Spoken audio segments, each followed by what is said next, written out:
আপনারা জানেন আজকে পল্লবী থানার মামলা নম্বর 1-3-2026। এই মামলাটা বাংলাদেশের একটা আলোচিত মামলা। নাট্য অভিনেতা জাহের আলভীর স্ত্রী ইকরা আত্মহত্যা মামলা। আজকের এই মামলায় এই মামলার মূল আসামি জাহের আলভী স্বেচ্ছায় আত্মসমর্পণমূলক বিজ্ঞ আদালতে জামিন আবেদন করেছেন। আমরা রাষ্ট্রপক্ষ বাদীপক্ষ এই মামলার আসামির জামিনের বিরোধিতা করি।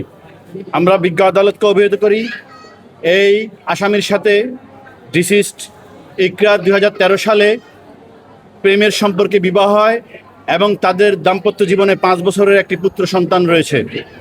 গত 2 বছর থেকে এই আসামি জাহের আলভী বিভিন্ন মেয়েদের সাথে পরকীয়া সম্পর্কে লিপ্ত।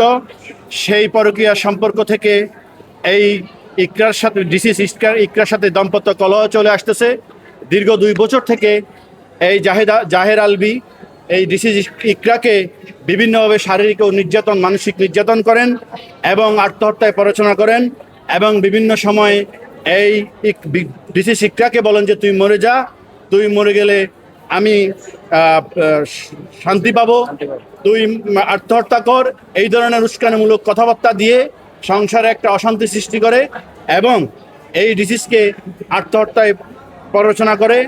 আমরা বিজ্ঞ আদালতকে অভিহিত করেছি এই ডিসিজ ইকরা এই 5 বছরের পুত্র সন্তানের মুখের দিকে তাকিয়ে এই সংসারটা টিকিয়ে রাখার জন্য এবং এই আজকের আসামি জাহের আলভীর সাথে সাংসারিক দাম্পত্য সম্পর্ক টিকিয়ে রাখার জন্য বহু রকম চেষ্টা করেছেন।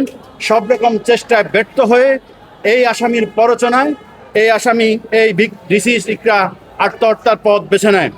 আমরা বিজ্ঞ আদালতকে অবহিত করেছি এই আসামি ঘটনার সময় দেশের বাইরে ছিল এবং এই মামলার তদন্তকারী কর্মকর্তার একটা আবেদন ছিল ইমিগ্রেশনে আসার পর যেন আইনশৃঙ্খলা বাহিনী তাকে আটক করে গ্রেপ্তার করেন।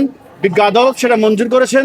তা থাকা সত্ত্বেও এই আসামি কিভাবে দেশে প্রবেশ করে আজকে দীর্ঘদিন আত্মগোপনে ছিল এবং আজকে বিজ্ঞ আদালতে হাজির হয়েছেন, এর কোনো সদুত্তর দিতে পারেন নাই আসামির পক্ষের আইনজীবী। এবং বিজ্ঞ আদালত আসামি পক্ষের বক্তব্য এবং আমাদের রাষ্ট্রপক্ষের বক্তব্য এবং বাদীপক্ষের বক্তব্য শুনে এই আসামিকে আজকে সিডব্লিউ মলে জেল হাজতে প্রেরণের একটা আদেশ দিয়েছেন।